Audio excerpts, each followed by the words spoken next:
Salve nação tricolor, o São Paulo empatou ontem à noite no Morumbi, um placar de 1-1 com o Libertad e garantiu a classificação para a próxima fase da Libertadores.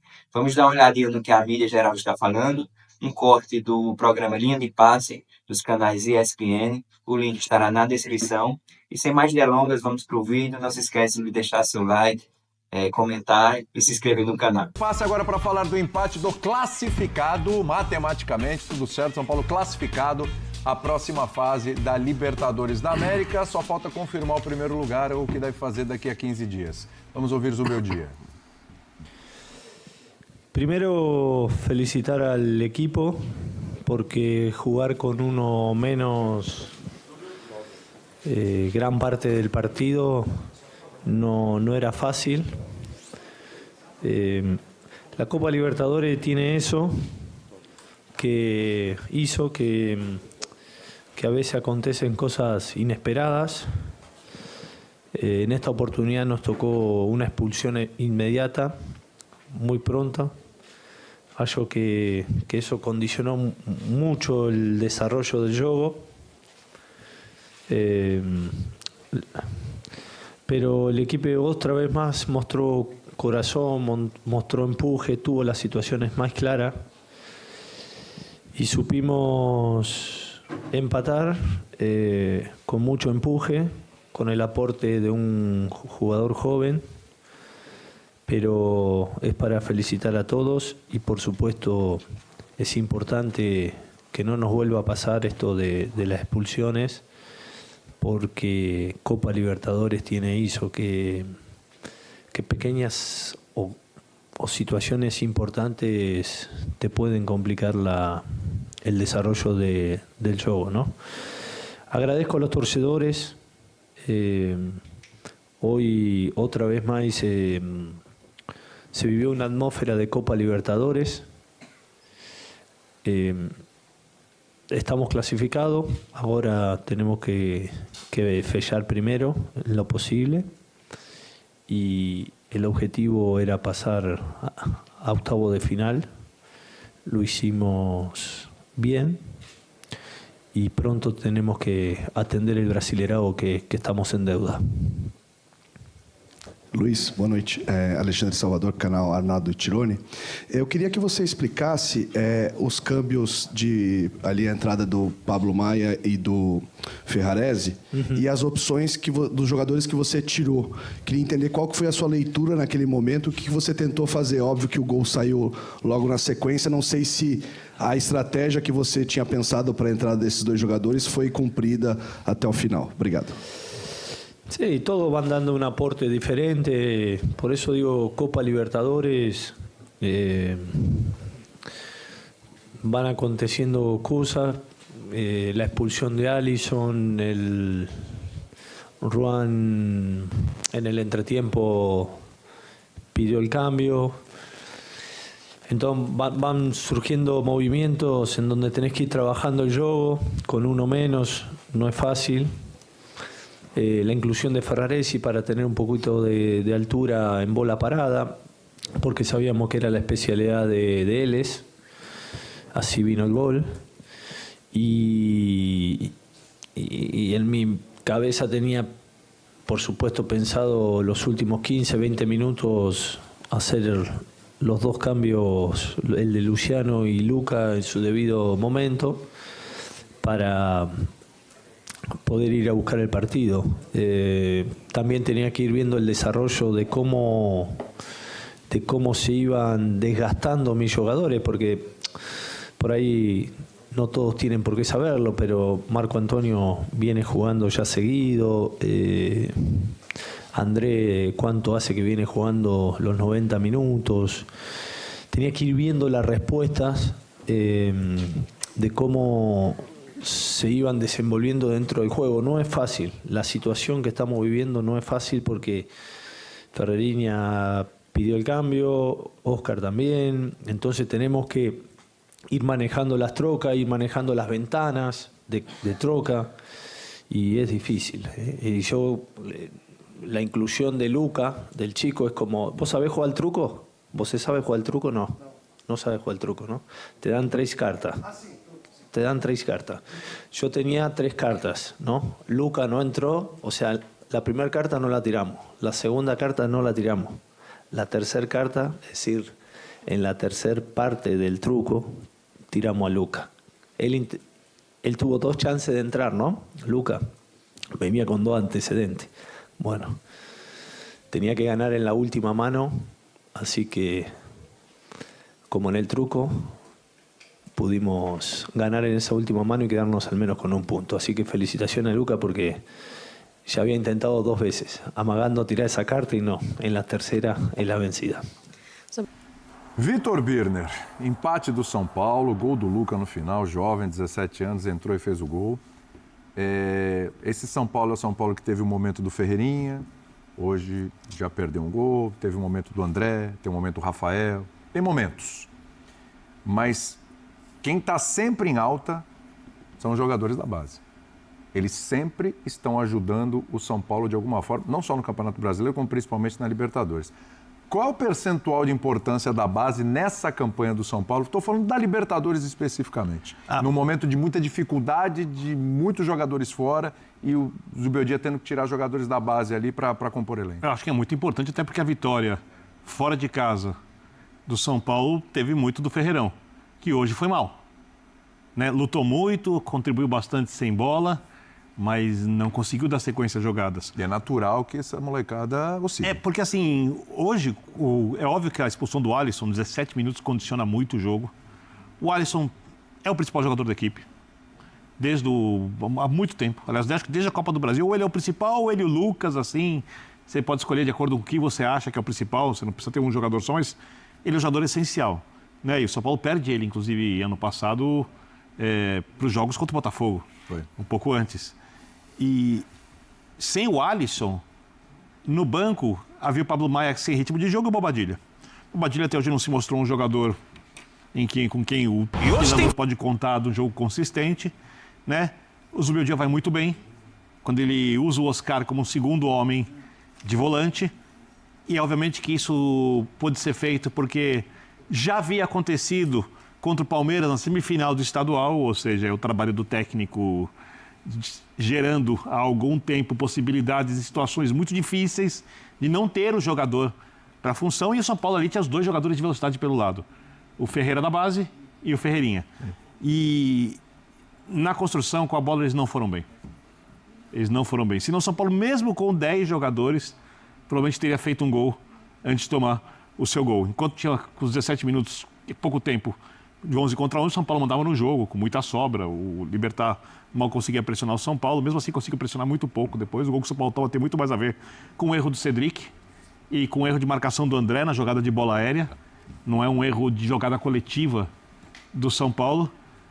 E aí, o truco, né? A trucada, que é colocar um menino de 17 anos de idade, sem experiência no profissional, que vai bem na base, mesmo oscilando em alguns jogos, e esse menino consegue fazer o gol, e por enquanto é o gol da vida, o gol da carreira dele. Se um dia ele não for um jogador de futebol que faça sucesso, que vá conseguir jogar em primeira divisão, eu não sei se vai ser ou não vai ser, eu não conheço bem o futebol do Luca para afirmar, ele tem um momento histórico, porque é o São Paulo com 10 jogadores, e esse gol é tão importante para o São Paulo, porque o primeiro lugar da fase de grupo será do Palmeiras. O Palmeiras ganhar o jogo dele amanhã, o Palmeiras já é o primeiro lugar entre todas as equipes, é a melhor campanha da Libertadores na 5ª rodada. E o Palmeiras pode perder o último jogo, pode não jogar, da WO, o Palmeiras tem o primeiro lugar. 15 pontos. Ninguém faz 15 pontos. Agora o São Paulo disputa com o River Plate, que tem 2 jogos pela frente para fazer os mesmos 14 que o São Paulo pode fazer dentro do Tajeres, e com o Central Córdoba, que depois tem um jogo contra a LDU difícil. Ou seja, é um gol muito importante, um gol que pode dar para o São Paulo a segunda melhor campanha. Dependendo do sorteio decidir até a semifinal, o São Paulo chega lá no Morumbi. Um São Paulo que, se no segundo time tiver os caras de quem é que a gente espera decisão, Lucas, bem, Oscar, bem, Caleri não vai jogar, né? E esses Pablo jogadores Maia, voltando agora, jogando 2 nível jogos, com o Alisson. Exatamente. E esses jogadores da base mais bem trabalhados, com mais tempo, com mais cancha, São Paulo é um time que, mesmo não sendo um favorito, longe disso, mas é um time que pode ganhar a Libertadores. Então eu acho que a construção até agora é muito bem feita e ela passa também por acertos de jogadores da base, mesmo que esses jogadores não tenham ainda a regularidade que o time precisa para ser consistente já.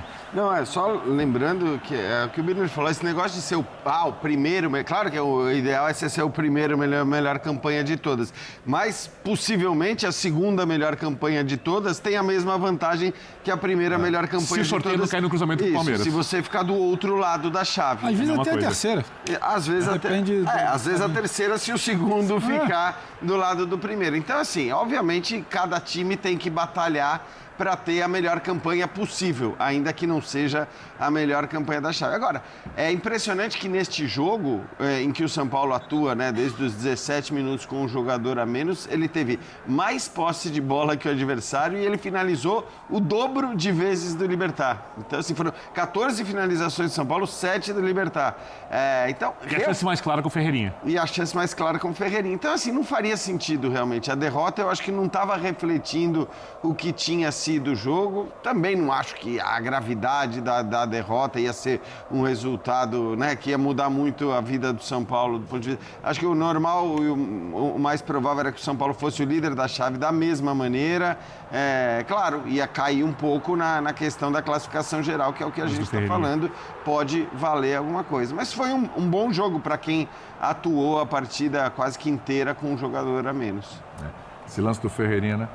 Acabou um pouquinho o encanto do Ferreirinha, passou um pouquinho a fase do Ferreirinha. Cara, ou aquilo estava exagerado e isso aí é mais o exagerado. Ferreirinha. Não, porque o Ferreirinha é um jogador que tem um drible bom, o Ferreirinha é um jogador que tem muito mais facilidade de finalizar com a direita do que com a esquerda. Por último no elenco. Não, mas peraí, isso aí também estão falando como se ele tivesse entrado, recebido uma bola na pequena área e chutado por cima. Eu acho que ali tem mérito dele também em ter conseguido a batida do jeito que for e passou muito próximo. Eu não sei nem se o Ferreirinha vai ser titular quando todo mundo tiver à disposição. Tenho sérias dúvidas sobre isso, mas ele foi útil. Também, assim, eu não sei, viu? Eu acho que assim, o São Paulo tem que parar com esse negócio de... Porque, o Lucas uma hora não joga porque é no campo sintético. Aí vai no gramado natural, o Lucas também não joga. Eu acho que, assim, é bom o São Paulo ter essa consciência de que Lucas e Oscar o tempo todo, juntos no mesmo jogo, vai acontecer pouco. Mas jogaram muito pouco. As notícias agora são de uma lesão. Eu estava até contando isso mais cedo, a gente estava na programação. O papo do fim de semana de que ele não jogou por causa do gravado sintético, a gente tem que até que fazer uma meia-culpa, porque ele hoje foi para ser avaliado por um outro médico, tem um outro problema, vai ficar um longo período fora, aí eu tô com o Jean também. Só lembrando que a lesão dele e a do Caleri, ambas foram em gramados sintéticos, tá? Não, tudo bem, é só para falar que não, ele não foi, porque o papo do fim de semana o que ele Lucas pediu para não jogar, mais uma vez veio o papo de que ele pediu para não jogar. Eu acho que ele não jogou no final de semana por causa do gramado sintético, talvez tenha sido até bom, porque ele treinou para jogar e ele sentiu no treino depois do clássico e aí ele foi retirado, ele ia jogar. Então é uma nova lesão? Ele sentiu uma dor, se é ele uma até falou que foi só um susto então. no jogo anterior da Libertadores, né? Não sei se aí eu não sou médico para dizer se tem a ver com o anterior ou não tem a ver com o anterior. Em tempo de recuperação, mas ele treinou depois do jogo para atuar e aí no treino sentiu. Que, assim, me parece que assim, independentemente... Mas esse cenário real, o Lucas quando voltar, talvez isso é oitavo. Exato, é isso que eu estou falando. Independentemente do gramado sintético ou não sintético, porque sempre essa é a discussão, mas independentemente disso, me parece que não dá para o São Paulo contar e acreditar que vai ter o Oscar e o Lucas numa reta final de temporada, os dois jogando o tempo todo. Não, que é bom que você tenha consciência de que você vai contar com um no momento, com o outro no outro, de vez em quando vai contar com os dois juntos. Ótimo. Mas é bom ter essa ideia, porque senão você fica com esse cenário que está cada vez mais virando um cenário fictício do São Paulo com o Lucas e o Oscar o tempo todo. Não sei quantas vezes eles vão jogar em seguida. Até porque, independentemente, né, do calendário brasileiro e tudo mais, já são dois jogadores que, né, não tinham condição de jogar o tempo todo, mesmo na Europa, ainda que o Lucas estivesse jogando na sequência ali, contar com os dois o tempo todo, até por razões táticas, não sei se vai ser o fato. Então, é legal que o Zubeldia está encontrando soluções, está encontrando nomes que estão rendendo, não estou me referindo ao Lucas, evidentemente, porque se bobear amanhã já tem um monte de gente querendo que o Lucas seja... Agora virou solução para tudo. Vamos colocar o menino. Agora sim. O Ancelotti. Já vamos falar o Ancelotti isso aí. Tá vendo? Tem que morar no Brasil. 50 Vini Júnior no Real Madrid. Acho que tem alguma coisa, o Birner falou, tocou num ponto que pode acontecer. No São Paulo não entrou como favorito. O favorito é aquela prateleira das equipes que tem mais condição. Mas a temporada vai caminhando e às vezes a temporada abre portas, fecha outras. Isso acontecendo, O São Paulo vai avançar, vai à fase de mata-mata, e aí você não adianta olhar para frente, você tem que resolver a parada em 2 jogos. Eu não vejo esses caras, já está difícil para eles. Jogando Brasileirão, tudo, Copa do Vai Brasil. ter que fazer a escolha, Libertadores. Aí vai escolher. Exato. Tem que escolher. Talvez sim. Talvez sim. A Libertadores ela é muito especial para qualquer clube. Para o São Paulino, ela traz uma galera de volta. Sim, muito importante que viveu isso. Há muito tempo atrás já, vamos dizer assim. Tem uma geração aí que não tem essa relação 2 com a décadas da Libertadores. última vitória. Não tem essa relação. Então, pode ser importante, mas não dá para jamais, por tudo que nós vimos na temporada até agora, em maio, metade de maio, acreditar que esses caras vão jogar as 8, 10 partidas por mês, que o calendário... E tem uma coisa que o Zubeldia falou que eu concordo muito. Eu falava contigo isso, esse elenco do São Paulo é um elenco que, quando a gente fala de competitividade, é um elenco que honra muito a camisa, um elenco de muito caráter. Tá? Porque seria normal, diante de algumas vezes atrasos salariais, diante de algumas questões internas do clube, mesmo esses caras, ano passado, tendo largado a temporada, e largaram a temporada depois que o São Paulo foi eliminado da Libertadores, principalmente quando o São Paulo garantiu o 6º lugar no Brasileiro, os caras largaram a temporada, porque eles não tinham mais porquê, na visão deles, competir, e isso acho que tem muito a ver com a maneira como o clube enxerga a temporada, porque o clube prioriza as Copas, o time estava eliminado da Copa do Brasil no limite, eliminado da Libertadores no limite, a vaga na Libertadores já estava resolvida, não conseguiriam, obviamente, tomar o 4º lugar do campeonato, e aí a competitividade caiu. E no estadual, na fase de classificação, o time também é menos competitivo. Ele não se mobiliza, mas chega nos jogos grandes, tem uma capacidade de mobilização muito grande. Tanto é que o São Paulo enfrenta várias equipes, para mim, mais fortes, como foi o Palmeiras, por exemplo, no estadual esse ano, como foi o Botafogo ano passado, né? E o São Paulo consegue competir. Jogando pior ou jogando melhor, o São Paulo consegue competir. O São Paulo é um time chato de ser vencido. Os times não chegam ali e atropelam o São Paulo, ganham com muita facilidade. Isso tem muito a ver com isso que o Zubeldia fala. Tem uma coisa desses jogadores, eu não sei como isso é construído, se isso tem a ver com as personalidades, que esse time compete muito. Perde o líder Rafinha e continua competindo.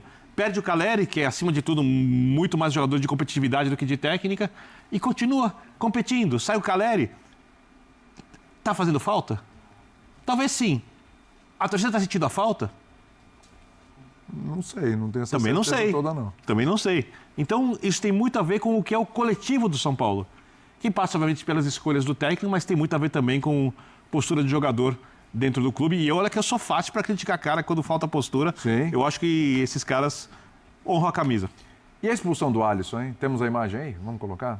Se foi justa, se não foi. Depois a gente tem um lance semelhante que não gerou expulsão. Vamos lá. Ó. Aí a entrada do Alisson, pá.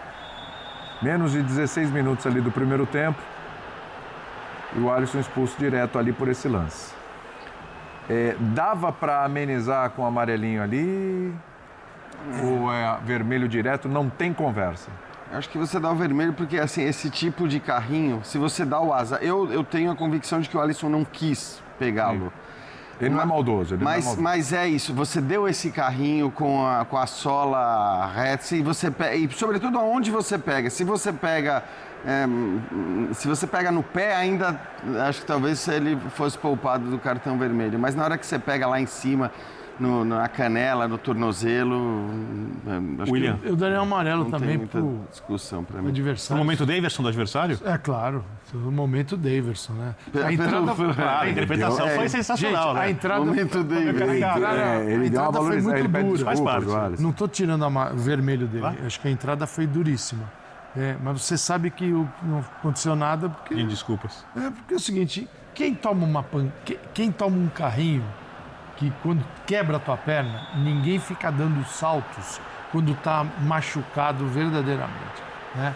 Aí ainda o jogador pega... Ele não está nem preocupado. Nada além da perna dele. Ele fixa o pé no gramado para dar um salto, sim, ridículo. Mas a entrada foi violenta. Eu só estou separando as coisas. Sim. A entrada é violenta e a reação Agora, vamos lá, lá. Entrada violenta. Pegou. Violentíssimo. Opa, Levantou bem. É E agora tem os giros também. Tem Ele os desvia giros. da bola quase. Ele desvia da Os bola. mortais deitados. Olha lá. Troféu. Olha lá. Troféu Deivinho. Troféu Deivinho pra ele. E eu sou fã do Davidson. Ninguém tá. Faz parte. São coisas diferentes, que fique bem claro. Entrada pra mim, violenta.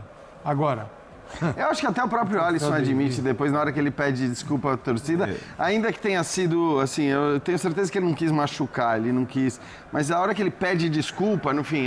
Não é um carrinho de frente, já ele vai na bola, mas como você mesmo disse, ele pega o adversário por cima. Errou o carrinho, hoje em dia no futebol isso não é possível.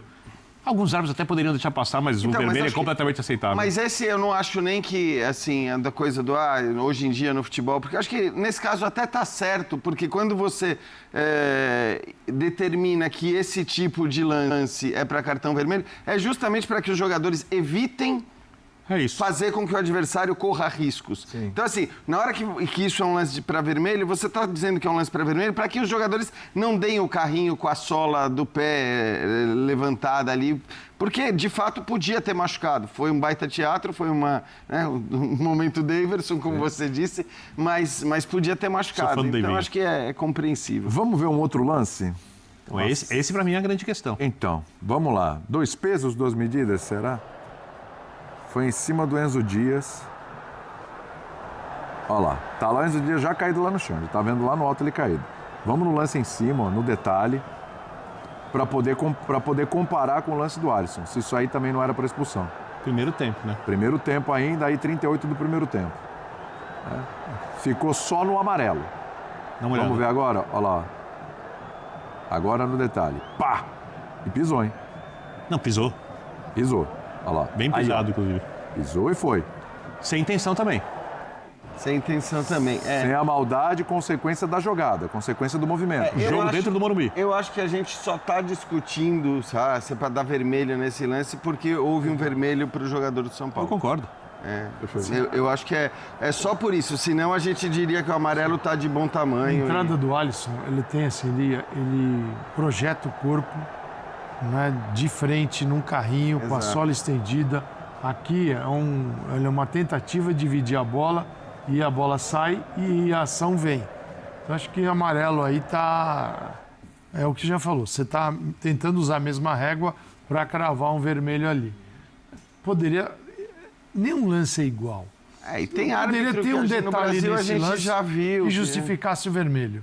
Eu não vejo vermelho. Eu entendo o amarelo, não discordo. Se desse o vermelho, eu diria a mesma coisa, para mim ficou no limite. Então, não segue o jogo. Segue o jogo. E até por isso, assim, vou sempre defender para que nesse tipo de lance o VAR não seja chamado, porque é uma coisa que muita gente ainda, e inclusive inclusive comentaristas de televisão têm falado isso, que eu não aguento aquele negócio de... Não, mas assim, é um lance duvidoso. Chama o árbitro para dar uma olhada no VAR. Isso é o antiprotocolo do VAR. É um lance duvidoso. Chama o árbitro para dar uma olhada. Não existe isso, gente. Você chama o árbitro quando você tem a convicção de que o árbitro se equivocou. Então fala, bom, vem aqui, chama veja para que você se equivocou. 7 lances, 4 frames. Na Comebol isso acontece menos que no Brasil. O Brasil chamam... Não, na Comebol... A Comebol tem sido muito mais... A Comebol é muito melhor do que tem jogos no Brasil, sem dúvida. Todas as decisões são reformadas. Então, na verdade, quem apita é o VAR. Mas isso é no Brasil que acontece muito. Do jogo.